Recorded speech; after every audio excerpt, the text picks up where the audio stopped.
अब यदि आप डिमेंशिया की रिस्क को 25% तक कम करना चाहते हैं तो आपको एक सिर्फ छोटा सा काम करना है, और वो ये कि प्रतिदिन कम से कम 2 मील तक आप पैदल चलिए।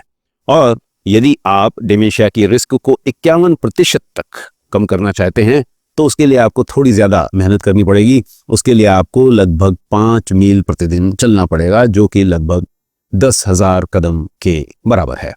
और ये बात मैं नहीं कह रहा हूं, बल्कि एक साइंटिफिक स्टडी कह रही है।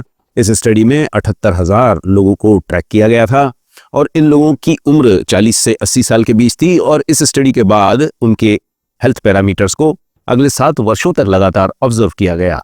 और इस इतनी लंबी स्टडी के बाद पाया गया कि जो लोग डेली 2 मील पैदल चलते थे, उनकी पैदल न चलने वाले लोगों के मुकाबले डिमेंशिया डेवलप करने की रिस्क 25% कम हो गई।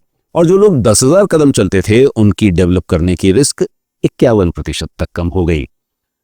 इन बातों से पता चलता है कि एक्सरसाइज न सिर्फ आपकी मसल्स को इंप्रूव करती है, यह आपकी ब्रेन हेल्थ को भी मेंटेन करती है।